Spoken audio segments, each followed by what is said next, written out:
কলম্বিয়ায় ভয়াবহ ভূমিকম্পের পর পার হতে চলেছে ৭২ ঘন্টা। তাই ধ্বংসস্তূপের নিচে জীবিতদের সন্ধানে চলছে মরিয়া চেষ্টা। এ পর্যন্ত ২৬৫ জনের মরদেহ উদ্ধার করা হয়েছে। আহত ৩,৫০০-এর উপর, এখনও নিখোঁজ কয়েকশো। ধ্বংস হয়েছে ৯,৫০০-এর বেশি বাড়ি। প্রিয়জনদের খুঁজতে মর্গে ভিড় করছেন স্বজনরা। দুর্যোগ সহায়তা নিয়ে সমালোচনার মুখে পড়েছে দেশটির নতুন প্রেসিডেন্ট।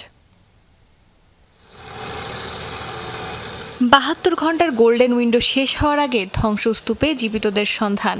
ভূমিকম্পে বিপর্যস্ত কলম্বিয়ায় উদ্ধার তৎপরতার এই ধাপে চূড়ান্ত প্রচেষ্টা। সময় যত গড়াচ্ছে বাড়ছে উৎকণ্ঠা। তৃতীয় রাতের মতো কাজ করছেন জরুরি বিভাগের সদস্যরা। কখনো খালি হাতে, কখনো ক্রেন আর প্রশিক্ষিত কুকুর নিয়ে চলছে তল্লাশি। প্রতি আধা ঘন্টা পর পর পুরো এলাকা নীরব করে পরীক্ষা করা হচ্ছে কোথাও প্রাণের স্পন্দন মিলছে কিনা। আমরা আত্মীয়দের খুঁজে পাইনি, তাদের বেঁচে থাকার কোনো চিহ্ন পাইনি, কিন্তু আশা আছে যে তারা ভেতরেই আছে, জীবিত আছে। আমার চাচাতো ভাইয়ের জন্য অপেক্ষা করছি।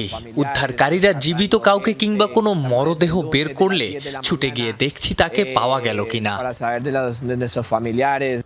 বিপর্যস্ত মানুষের পাশে দাঁড়িয়েছেন সাধারণ কলম্বিয়ানরাও। কেউ নিয়ে আসছেন পানি ও খাবার, কেউ দিচ্ছেন রক্ত। ধ্বংসস্তূপের পাশে আহতদের প্রাথমিক চিকিৎসা দেওয়ার জন্য প্রস্তুত আছে অ্যাম্বুলেন্স, মেডিকেল টিম। অন্যদিকে প্রিয়জনদের মরদেহ শনাক্ত করতে মর্গে ভিড় করছেন স্বজনরা। ক্ষমতা গ্রহণের তৃতীয় দিনের মাথাতেই এমন দুর্যোগে বিপাকে কলম্বিয়ার নতুন প্রেসিডেন্ট আবেলার্দো দে লা এসপ্রিয়েলা। ক্ষয়ক্ষতি মোকাবেলায় অর্থনৈতিক জরুরি অবস্থা ও জরুরি তহবিল গঠনের ঘোষণা দিয়েছেন তিনি।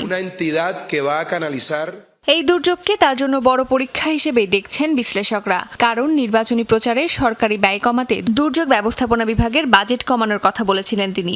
এখন সেই ইউনিটই দাঁড়িয়েছে দেশের সবচেয়ে প্রয়োজনীয় বিভাগ হিসেবে।